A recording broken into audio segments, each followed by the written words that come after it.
السلام علیکم سامعین، آج کی ویڈیو میں ہم بات کرنے والے ہیں رمضان المبارک کی اس عبادت کے بارے میں، جس کے بارے میں پیارے آقا صلی اللہ علیہ وسلم نے ارشاد فرمایا، جس نے ماہ رمضان میں اس عبادت پر عمل کیا تو اللہ تعالیٰ اس کو 2 حج اور 2 عمروں کا ثواب عطا فرمائے۔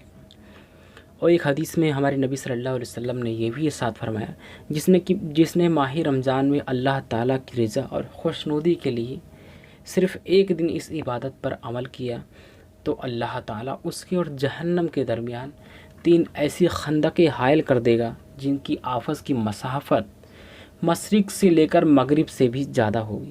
یعنی اللہ تعالیٰ اس کے جہنم کے درمیان 3 ایسے خندقیں بنا دے گا جس کی دوری پورب سے لے کر پشچم تک اس سے بھی زیادہ ہوگی۔ سامعین، ہم بات کرنے والے ہیں ماہ رمضان کی اس عبادت کے بارے میں۔ اس عبادت کا نام اعتکاف ہے۔ تو آئیے جانتے ہیں اعتکاف کہتے کسے ہیں۔ مسجد میں اللہ عز و جل کی رضا کے لیے بانیت اعتکاف ٹھہرنا اعتکاف ہے۔ اس کے لیے مسلمان کا عاقل ہونا اور جنابت، حیض اور نفاس سے پاک ہونا شرط ہے۔ بلوغ شرط نہیں، یعنی نابالغ بھی جو تمیز رکھتا ہے اگر بانیت اعتکاف مسجد میں ٹھہرے تو اس کا بھی اعتکاف صحیح ہے۔ بحوالہ عالمگیری جلد 1 صفحہ 211۔ اعتکاف کا لغوی معنی ایک جگہ جمع رہنا ہے۔ مطلب یہ کہ موتقف اللہ رب العزت کی بارگاہ عظمت میں اس کی عبادت پر کمر بستہ ہو کر ایک جگہ جم کر بیٹھا رہتا ہے۔ اس کی یہی دھن ہوتی ہے کہ کسی طرح اس کا پروردگار اس سے راضی ہو جائے۔ اعتکاف کی 3 قسمیں ہیں۔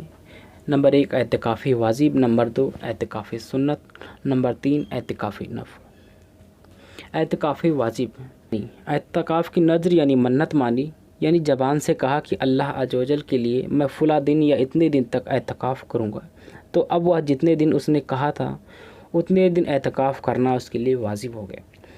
منت کے الفاظ زبان سے ادا کرنا شرط ہے۔ صرف دل میں ہی منت کی نیت کر لینے سے منت صحیح نہیں ہوتی اور ایسی منت کا پورا کرنا واجب بھی نہیں ہوتا۔ منت کا اعتکاف مرد مسجد میں کرے اور عورت مسجد بیت میں۔ اس میں روزہ رکھنا بھی شرط ہے۔ عورت گھر میں جو جگہ نماز کے لیے مخصوص کر لے اسے مسجد بیت کہتے ہیں۔ نمبر 2 اعتکاف سنت، رمضان المبارک کے آخری عشرے کا اعتکاف سنت موقدہ علی الکفایہ ہے۔ اگر سب ترک کرے تو سب سے مطالبہ ہوگا، اور اگر شہر میں کسی ایک نے بھی کر لیا تو سب بری جمعہ ہو گئے۔ بحوالہ بحر شریعت جلد 1 صفحہ 1021۔ اس اعتکاف کے لیے یہ ضروری ہے، یعنی سنت اعتکاف کے لیے یہ ضروری ہے کہ رمضان المبارک کی 20ویں تاریخ کو غروب آفتاب سے پہلے، یعنی سورج ڈوبنے سے پہلے مسجد کے اندر بانیت اعتکاف موجود ہو، اور 29 کے چاند کے بعد یا 30 کے غروب آفتاب کے بعد، یعنی 30 کے سورج ڈوبنے کے بعد مسجد سے باہر نکلے۔ اگر 20 رمضان المبارک کو غروب آفتاب کے بعد، یعنی سورج ڈوبنے کے بعد مسجد میں داخل ہوا تو اعتکاف کی سنت موقدہ ادا نہ ہوئی۔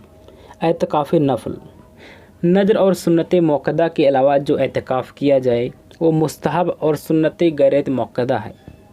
بحوالہ بحر شریعت جلد 1 صفحہ 1021۔ اس کے لیے نہ روزہ شرط ہے نہ کوئی وقت کی قید۔ جب بھی مسجد میں داخل ہو اعتکاف کی نیت کر لیجئے، جب مسجد سے باہر نکلیں گے اعتکاف ختم ہو جائے گا۔ اعتکاف کی نیت کرنے والا جب تک مسجد میں رہے گا وہ اعتکاف کا ثواب پاتا رہے گا۔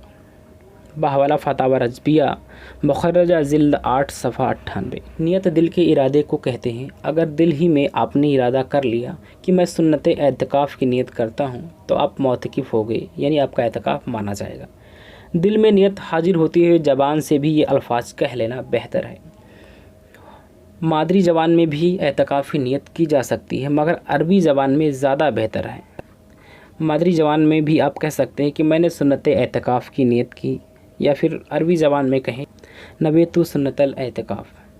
اب آئیے جانتے ہیں کہ اعتکاف کا مقصد، اعتکاف کیوں کیا جاتا ہے، صرف اسی ثواب کے لیے یا کسی اور چیز کے لیے۔ ہمیں زندگی میں تو ایک بار اس ادائے مصطفیٰ صلی اللہ علیہ وسلم کو ادا کرتے ہوئے پورے ماہ رمضان المبارک کا اعتکاف کر ہی لینا چاہیے۔ رمضان المبارک میں اعتکاف کرنے کا سب سے بڑا مقصد شب قدر کی تلاش ہے، یعنی غالب یہی ہے کہ شب قدر رمضان المبارک کی آخری 10 تاک راتوں میں ہی ہوتی ہے۔ طاق رات